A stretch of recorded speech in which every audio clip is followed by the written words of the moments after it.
ಇವತ್ತಿನ ರೆಸಿಪಿ ದಿಢೀರ್ ರಸಂ ಅಂತ ಹೇಳಿ. ನೀವು ನೋಡ್ತಾ ಇರ್ಬೋದು ಈ ರಸಂ ನೋಡೋದಕ್ಕೆ ಇಷ್ಟು ಚೆನ್ನಾಗಿರ್ಬೇಕಾದ್ರೆ ಅನ್ನಕ್ಕೆ ಹಾಕೊಂಡು ಕಲಿಸ್ಕೊಂಡು ತಿನ್ಬೇಕಾದ್ರೆ ಈ ಚಳಿಗಾಲದಲ್ಲಿ ಇನ್ನೆಷ್ಟು ಖುಷಿನ ಕೊಡ್ಬೋದು. ಸೊ ಈ ದಿಢೀರ್ ರಸಂನ ಹೇಗೆ ಮಾಡೋದು ಅಂತ ನೋಡೋಣ ಬನ್ನಿ.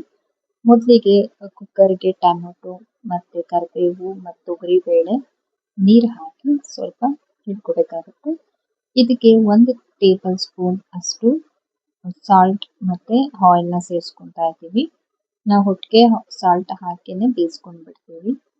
ಸೊ ಇವಾಗ ಇದಕ್ಕೆ ಹಾಕಿ ಒಂದು 2-3 ವಿಷಲ್ನ ಕೂಗಿಸ್ಕೋಬೇಕಾಗುತ್ತೆ.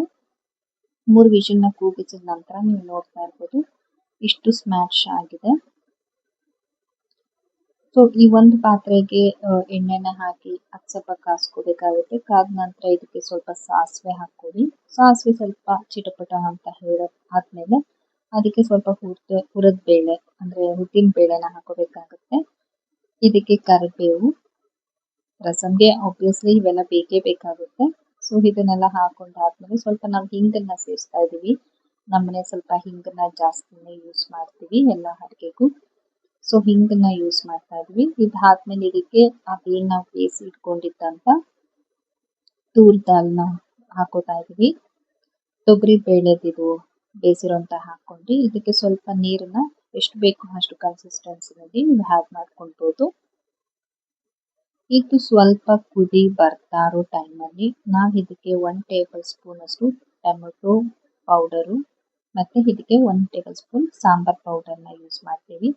ಟೊಮೆಟೊ ಪೌಡರ್ ಬಂದು ನಾವು ಮನೆಯಲ್ಲೇ ಮಾಡ್ಕೊಂಡಿರೋವಂಥದ್ದು. ಇವಾಗ ಟೊಮೆಟೊ ರಸಂ ಏನಾದರೂ ಮಾಡ್ಕೋಬೇಕಂದ್ರೆ ಈ ಟೊಮೆಟೊ ಪೌಡರ್ನ ಹಾಕೋದ್ರಿಂದ ತುಂಬ ರುಚಿಯಾಗಿರುತ್ತೆ. ಸೊ ಇದಕ್ಕೆ ಸ್ವಲ್ಪ ಹುಣಸೆ ಹಣ್ಣನ್ನು ಆ್ಯಡ್ ಮಾಡ್ಕೊತಾ ಇದ್ದೀವಿ. ಹುಣಸೆ ಹಣ್ಣು ಆದಮೇಲೆ ಇದಕ್ಕೆ ಕೊತ್ತಂಬರಿ ಸೊಪ್ಪನ್ನ ಆ್ಯಡ್ ಮಾಡ್ಕೊಂಡು ಲಾಸ್ಟಲ್ಲಿ ಒಂದು ಗಾರ್ನಿಷ್ಗೋಸ್ಕರ ಕೊತ್ತಂಬರಿ ಸೊಪ್ಪನ್ನ ಯೂಸ್ ಮಾಡ್ಕೊತಾ ಇದ್ದೀವಿ. ನೀವು ನೋಡ್ತಾ ಇರ್ಬೋದು ಇದು ಚೆನ್ನಾಗಿ ಕುದೀತಾ ಇದೆ. ಸೊ ಇದು ರೆಡಿ ಆಗಿದೆ.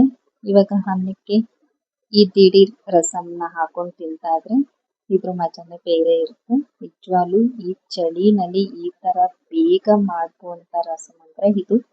ಯಾವುದೇ ಸ್ಟ್ರೆಸ್ ಇಲ್ದಿರ ಎಲ್ಲನ ಹೋಗಿ ಬಂದಾಗ ನಮ್ಗೆ ಏನು ಮಾಡ್ಕೊಳೋದು ಅಂತ ನೋಡಿದಾಗ ನಾವು ಈ ದಿಢೀರ್ ರಸಂನ ಟ್ರೈ ಮಾಡ್ಬೋದು. ತುಂಬ ಚೆನ್ನಾಗಿ ಟೇಸ್ಟಿಯಾಗಿ ಬರುತ್ತೆ. ಸೊ